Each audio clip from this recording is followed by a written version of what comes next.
მე ვფიქრობ, რომ მომავალ კვირას ძალიან მნიშვნელოვანი იქნება ის მსჯელობა, რომელიც გაიმართება ევროპული საბჭოს ფარგლებში, მიუხედავად იმისა, რომ საქართველოს ხადი არ არის მთავარი თემა, მთავარი, ასე ვთქვათ, რეგიონზე არის მსჯელობა და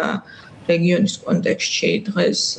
ყველაზე მნიშვნელოვანი პარტნიორი ქვეყანა ჩვენს რეგიონში სამწუხაროდ ჩვენს ნაცვლად გახდა სომხეთი ევროკავშირისთვის. თქვენიცით, რომ ივნისში იგეგმება, მაისში უბრალოდ ძალიან მნიშვნელოვანი სამიტი ევროკავშირს და სომხეთს შორის, ასევე იგეგმება ევროპული პოლიტიკური გაერთიანების შეხვედრა და ერევანი ხდება ლიდერი განსხვავებით თბილისისგან ევროკავშირთან ურთიერთობებში. აზერბაიჯანი არის ასევე მნიშვნელოვანი პარტნიორი, მით უმეტეს იმ ფონზე, რაც დღეს ხდება ენერგეტიკის უსაფრთხოების თვალსაზრისით ევროპის და საქართველოს სადღაც, ასე ვთქვათ, იქ მიჩანჩალებს დღის წესრიგში არის ჩასმული.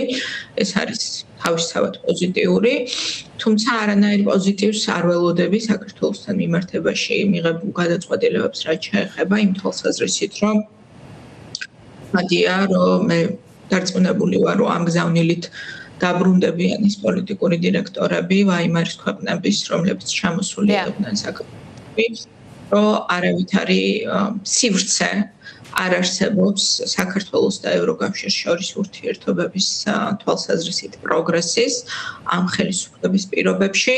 და ეს ბუნებრივია, ეს ასე ვთქვათ, დღის წესრიგში უნდა სვავდეს საკითხს, რას აკეთებს შემდგომ ევროკავშირი, ხო? იმიტომ რომ ძალიან მარტივად რო ვთქვათ, ეს გაყინული ვითარება, რომელიც უკვე წელიწადზე მეტია, 2 წელია თითქმის გრძელდება, როდესაც ერთის მხრივ ასე ვთქვათ, არანაირი პოზიტივი არ არის და მეორეს მხრივ წნეხს ევროკავშირი ვერ ზრდიდა, მოდი ვთქვათ, ივანიშვილზე ეს ვითარების გაგრძელება არაფრის მომცემი არ იქნება. და განცხადებები, როცა საგარეო საქმეთა მინისტრები ევროკავშირის ამბობდნენ, რომ მაგიდაზე არის ყველა, ასე ვთქვათ, შესაძლო ზომა და მათში გულისხმობდნენ პერსონალურ სანქციებსაც, რომელიც იბლოკებოდა ორბანის მხრიდან, ახლა ეს მოცემულობა დიდი ალბათობით იცვლება. ანუ რა შეიძლება იყოს შემდგომ, როცა ამ კითხვას ვამთ, რა შეიძლება იყოს შემდგომ? ეს გამოჩნდება, რა შეიძლება იყოს შემდგომ. მე არ მგონია, რომ ჩვენ წინ უნდა გავესწროთ მოვლენებს, დიპლომატიას სიფრთხილე უყვარს, მაგრამ მე დარწმუნებული ვარ, რომ ვითარება შეიცვლება, განსაკუთრებით მაშინ, როდესაც უკვე, ასე ვთქვათ, ახალი ხელისუფლება წარმოადგენს, მათ შორის უნგრეთს, ევროპული სხდომების დღის წესრიგში და ჩემი ყოველ შემთხვევაში იმედი არის, რომ ამ რეჟიმზე წნეხი გაძლიერდება შემდგომი ნაბიჯების სახით, ანუ არ დარჩება ვითარება ისეთი, როგორც დღეს არის, იმიტომ რომ ეს დღევანდელი მდგომარეობა, ანუ აი ის, რომ მარტივად რო ვთქვათ, ურთიერთობებში რეალურად ამ რეჟიმთან ჩვენთვის უკვე არაფრის მომცემი აღარ არის, ჩვენ გვჭირდება რეალურად გაზრდილი წნეხი რეჟიმზე იმისთვის, რომ როგორც მინიმუმ საქართველოს არ დაკარგოს ის სიკეთეები, რაც ჩვენ უკვე გვაქვს მოპოვებული ევროკავშირთან. ქალბატონ სალომე, დღევანდელი განცხადება მარია ზახაროვას, რას ამბობს თქვენთვის და მე დასაწყისში საუბრის ზუსტად ეს თქვი, თქვენ ძალიან კარგად იცნობთ საქართველოს ევროკავშირთან ინტეგრაციის გზას და ასეთი გახსნილი მოცემულობის პირობებში, როგორიც იყო საქართველოსთან ევროკავშირი, ცხვირწინ კარის მიჯახუნება რეჟიმის მხრიდან არ იხსნებოდა მაშინაც არანაირად გარდა რუსული დირექტივისა. ზახაროვას ეს განცხადება გარწმუნებთ თუ თქვენ არ ვიცი, მაგრამ თქვენი აზრით ყველა მოქალაქეს უნდა არწმუნებდეს თუ არა ამაში, რომ ის, რასაც ქართული ოცნება აკეთებს და რაც ძალიან საჯაროდ 28 ნოემბერს თქვა ირაკლი კობახიძემ, არის პირდაპირ რუსული დირექტივა. თუ ამ ანალოგიას გავიხსენებთ, ასოცირების შეთანხმების ხელი რომ არ მოაწერა იანუკოვიჩმა რუსეთის დირექტივით მაშინ, ეს სცენარები ძალიან გავს ერთმანეთს და რუსეთის პრინციპში არაფერს ახალს არ იგონებს ალბათ.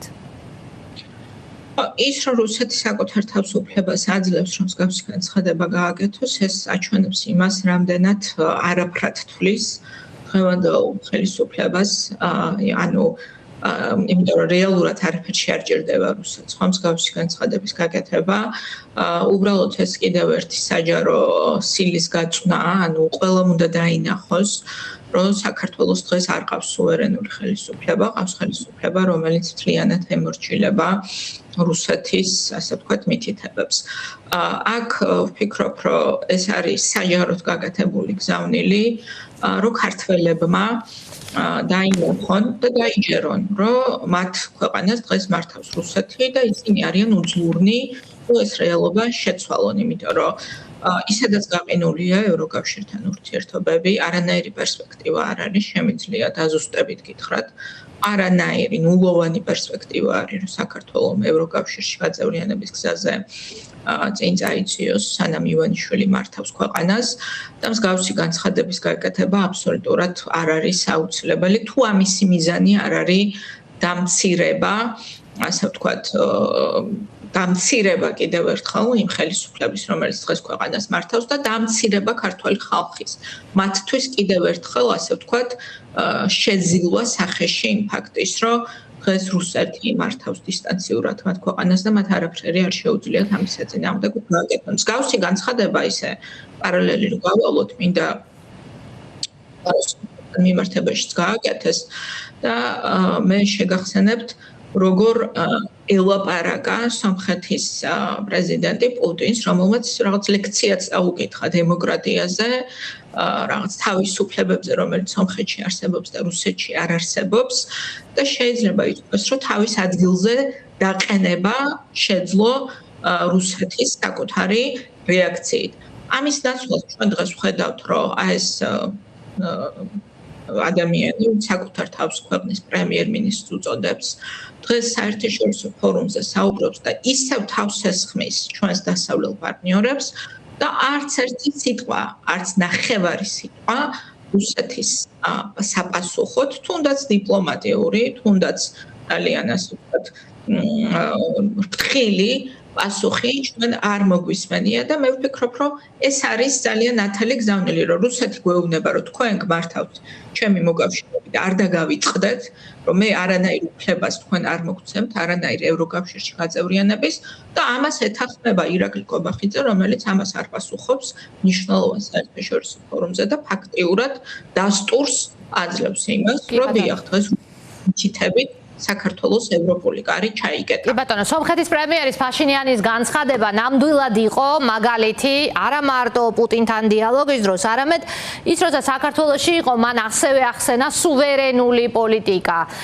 და ამით მიანიშნა ფაქტობრივად ისედაც ძალიან ცხადია, სომხეთს დღეს აქვს სუვერენული პოლიტიკა, ზახაროვას დღევანდელი განცხადება კი კიდევ ერთხელ აჩვენებს ალბათ იმას, რომ საქართველოს შემთხვევაში სუვერენულ პოლიტიკას არ აქვს ადგილი. მაგრამ აქ მაინც რაღაც ფორმალობა თქვენ დიპლომატიის ენაზე მინდა ეხლა გკითხოთ, ხომ უნდა დაიცვას რეჟიმმა ასეთი განცხადების შემდგომ უნდა იყოს თუ არა რაიმე პასუხი ამ მხრიდან. რაც რეალურად შანტაჟია რუსეთის მხრიდან, იმას არ არქმევენ სახელს, მაშინ როცა ჩვენ 2 დღის წინ ინტერპელაციაზე მისული ივანიშვილის საგარეო საქმეთა მინისტრი ვნახეთ პარლამენტში, რომელმაც ევროკავშირი დაადანაშაულა შანტაჟში ფაქტობრივად და თქვა, რომ ევროინტეგრაცია საქართველოს ხელისუფლებას არ შეუწყვეტიაო. ანუ პირველ რიგში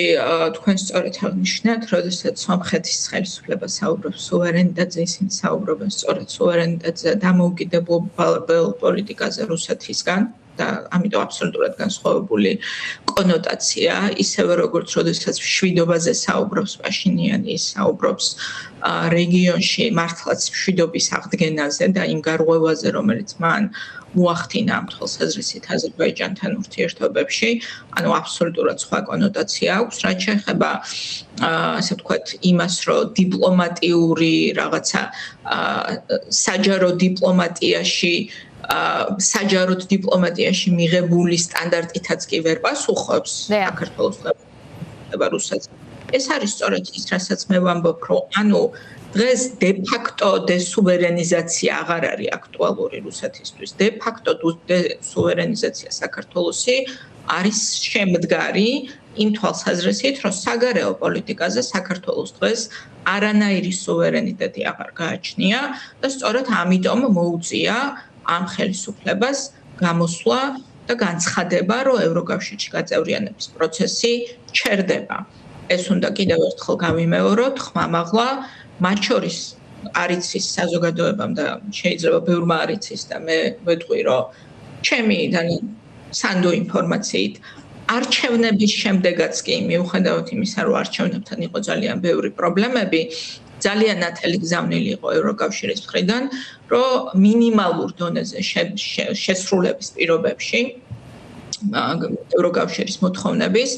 მოლაპარაკებები გაწევრიანებაზე გაიხსნებოდა და ამის საპასუხოდ გამოვიდა გობახიძე და გამოაცხადა, რომ აღარ ასე ვთქვათ, აპირებენ ევროკავშირში გაწევრიანებაზე მოლაპარაკებებს. ანუ პოზიტიურ სიგნალს ევროკავშირიდან არჩევნების შემდეგაც კი, რომ ძალიან გაეგრძელებინათ ურთიერთობები და მოლაპარაკებებზე საუბარი და ეწყოთ მოლაპარაკებების გახსნაზე, პასუხეს ასე ვთქვათ, სწორედ იმ ნაბიჯით, რომ ჩააგდეს ევროკავშირთან მოლაპარაკებები. ამიტომ ეს ცალსახაა, გაკეთდა სწორედ იმიტომ, რომ არანაირი ასე ვთქვათ, თავისუფლება არ აქვს ამ რეჟიმს არანაირი გადაწყვეტილებების მიღების და ამ გადაწყვეტილებების მიღების თავისუფლება რო არ აქვს და ეს უნდა ოფიციალურად დადასტურდეს, აი ეს ხდება დღეს, როდესაც უკვე საჯაროდ რუსეთი ამბობს, რომ დიახ, თქვენ არანაირი თავისუფლება არ გექნებათ და ამას არ პასუხობს, საერთოდ ვერ პასუხობს საქართველოს ხელისუფლება და პასუხობს პირიქით დასავლეთზე თავდასხმით, იმიტომ რომ დღეს კიდევ ერთხელ გაილაშქრა დასავლეთზე კობახიძემ საკუთარ გამოსვლაში. მე მინდა რომ ეს ყველა შევახსენო, რომ ნახოთ რა საუბრობს ის თურქეთში. დიდი მადლობა.